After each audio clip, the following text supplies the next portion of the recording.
ये कहानी वाराणसी की है। ये बात 2025 की है। बनकट गांव का रहने वाला 30 साल का राहुल मिश्रा वाराणसी के एक व्यापारी की कार चलाता था। व्यापारी की बेटी काशी विद्यापीठ के गंगापुर कैंपस में पढ़ती है, जिसे वो रोजाना छोड़ने जाता था। राहुल के कुछ दोस्त भी उसी कॉलेज में पढ़ते थे। छात्र संघ चुनाव में ये दोस्तों के साथ नेतागिरी भी करता था। उसी दौरान लोहता थाना क्षेत्र की भीटी की रहने वाली 28 साल की संध्या से मुलाकात हुई। फिर दोनों में प्यार हो गया, लेकिन राहुल के घरवालों ने उसकी शादी दूसरी जगह तय कर दी। संध्या को यह बात जब पता चली तो उसने खुद को नुकसान पहुंचाने की कोशिश की। परिवार ने संध्या को गंभीर हालत में अस्पताल में एडमिट कराया। कुछ समय बाद गांव के लोगों और दोनों परिवारों के बीच बैठकर बात हुई। दोनों पक्षों ने समझदारी दिखाते हुए मामला शांत किया और संध्या और राहुल के रिश्ते को मान लिया। फिर सबकी रजामंदी से दोनों की शादी सारनाथ के शिव मंदिर में करवाई गई। शुरू में सब कुछ ठीक रहा। दोनों को एक बेटा हुआ, उसका नाम रेयांश है। ये 4 साल पहले की बात है। राहुल के परिवार का कहना है कि करीब 10 महीने पहले एक शादी में संध्या की मुलाकात उसके रिश्तेदार शुभम सिंह उर्फ डेंजर से हुई थी। वहीं से दोनों की बातचीत शुरू हो गई।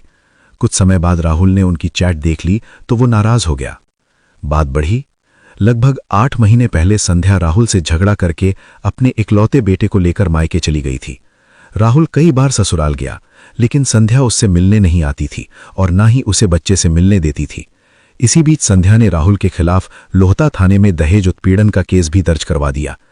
पुलिस ने राहुल को गिरफ्तार कर लिया और वो 3 महीने जेल में रहा। लेकिन बात यहीं खत्म नहीं हुई।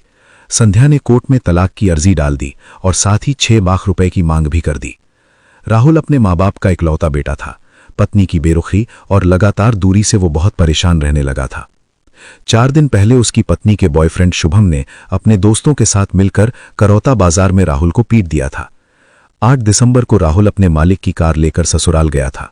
उसने पत्नी संध्या से कहा कि चलो सब पुरानी बातें भूलकर फिर से साथ में रहेंगे, लेकिन संध्या और उसकी मां ने उसे जोर जोर से डांटा और काफी बेइज्जत किया। राहुल ने अपने बेटे को देखने की बात कही तो उन्होंने बिल्कुल मना कर दिया। ये सब देखकर राहुल अंदर से टूट गया। वो बहुत परेशान होकर वापस आ गया। फिर उसने अपने मोबाइल से एक वीडियो बनाया जिसमें उसने अपनी पत्नी की बेवफाई और अपनी तकलीफ के बारे में बताया। राहुल कर्ज से परेशान था, उसके ऊपर काफी खर्च था।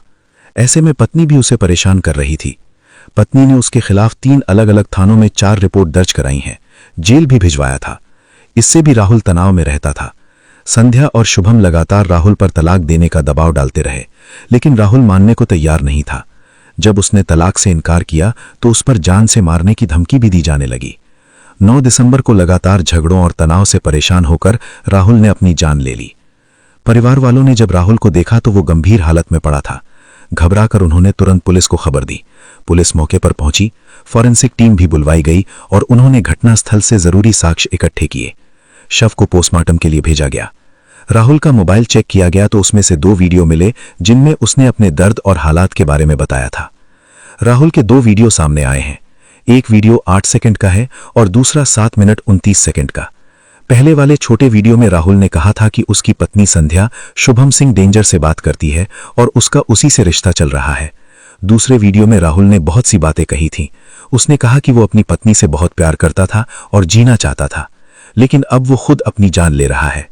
उसने कहा कि उसे ये बर्दाश्त नहीं होता कि उसकी पत्नी किसी और से बात करे। शुभम सिंह डेंजर उसकी पत्नी को बहला फुसला रहा है। यही बात उसे सबसे ज्यादा तोड़ रही है।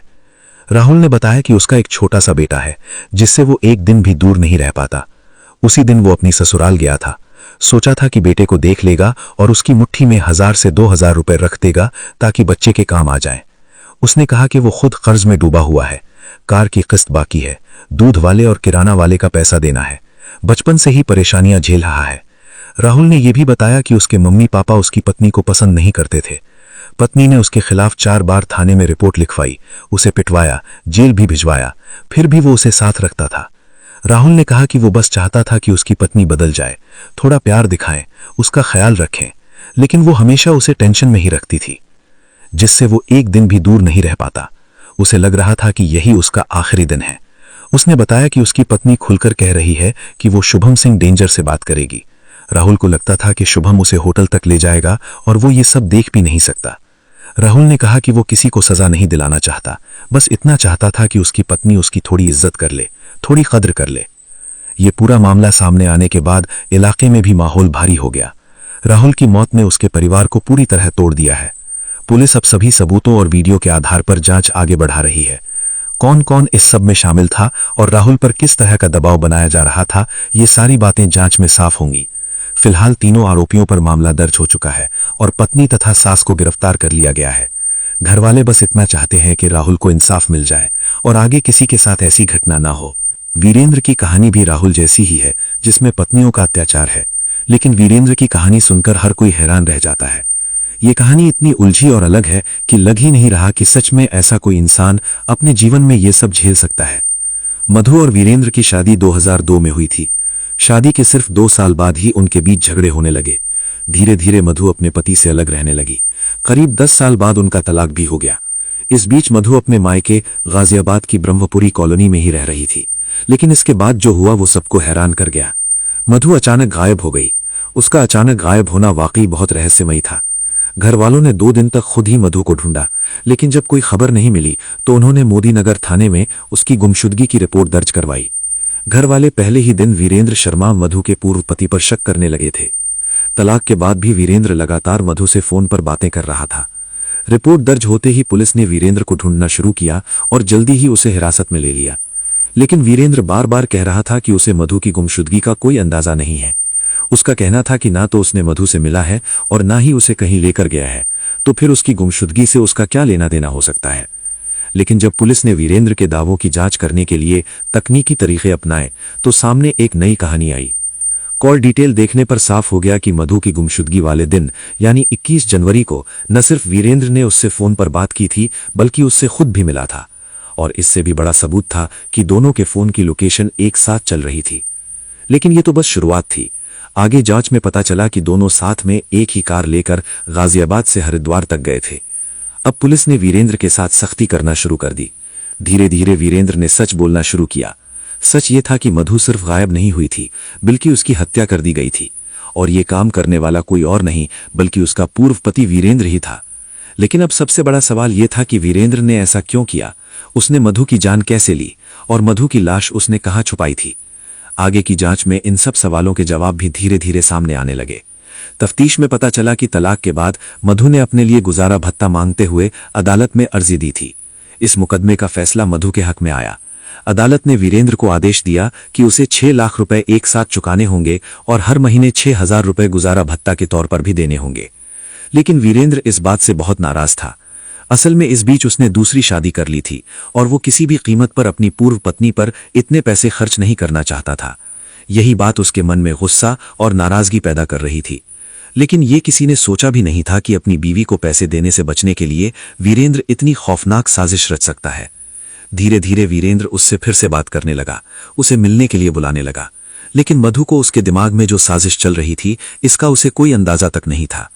पुलिस के मुताबिक वीरेंद्र ने मधु को अपनी मारुति स्विफ्ट कार से हरिद्वार घुमाने के बहाने अगवा किया। वो गाजियाबाद से उसे लेकर हरिद्वार तक गया। लेकिन सबसे अजीब बात यह थी कि वहां चंडी मंदिर में दोनों साथ साथ दर्शन करने भी गए। यानी जो आदमी अपनी पूर्व पत्नी का कत्ल करने वाला था, वही उससे मिलने और कत्ल से ठीक पहले मंदिर जाकर पूजा भी कर रहा था। और आखिरकार चंडी मंदिर से लौटते वक्त सुनसान जंगल के रास्ते में वीरेंद्र ने अपनी असलियत दिखा दी। उसने दुपट्टे से मधु का गला घोंटकर उसकी जान ले ली। लेकिन वीरेंद्र वहीं नहीं रुका। उसने ये सोचकर कि किसी को कत्ल का सबूत न मिले, मधु की लाश को पहाड़ से नीचे फेंक दिया। जब उसने देखा कि लाश नीचे नजर आ रही थी, तो फिर खतरा उठाकर खाई में उतरा और बड़े पत्थरों से लाश को पूरी तरह दबा दिया। इस तरह वीरेंद्र ने अपनी पूरी चालाकी और शातिराना तरीका अपनाकर अपनी हत्या और सबूत छुपाने की साजिश को अंजाम दिया। वीरेंद्र ने जिस तरह मधु की लाश छुपाई, वहां से आने जाने वाले लोगों को कुछ भी पता नहीं चला। लेकिन गाजियाबाद पुलिस ने अपनी जांच के दम पर सच उजागर कर दिया। वीरेंद्र की निशानदेही पर खाई से मधु की लाश भी बरामद कर ली गई। इसके बाद मधु के घर वालों ने एक और चौंकाने वाला खुलासा किया। शादी के बाद वीरेंद्र और मधु की एक बच्ची भी थी, लेकिन वीरेंद्र ने अपनी बच्ची की सालों पहले हत्या कर दी थी, जिसके बारे में किसी को पता नहीं चला। गाजियाबाद से लेकर हरिद्वार तक फैले इस कत्ल के मामले को पुलिस ने सुलझा लिया और आरोपी को गिरफ्तार भी कर लिया। लेकिन इस पूरी कहानी ने एक बार फिर ध्यान दिलाया कि पति पत्नी के बीच होने वाले विवाद, दहेज, उत्पीड़न और घरेलू हिंसा के मामले कितने खतरनाक रूप ले सकते हैं। ये हमें इन कानूनों और उनकी जरूरत के बारे में नए सिरे से सोचने पर मजबूर करते हैं। जान देना या जान लेना दोनों ही गलत है। किसी की जान लेना अपराध है और किसी की जान देने का विचार भी सही नहीं है। हमें अपने गुस्से, नफरत या किसी विवाद के कारण किसी को नुकसान पहुंचाने के बजाय बात को समझदारी से हल करना चाहिए। हमारा उद्देश्य यह है कि लोग इन घटनाओं से सीखें और गलत रास्तों पर चलने से बचें। ये कहानी एक अहम चेतावनी है जो हमें बताती है कि जीवन में सही फैसले लेना कितना जरूरी है। हमें मिलकर एक बेहतर समाज बनाने की कोशिश करनी चाहिए, जहां प्यार और ईमानदारी की अहमियत हो।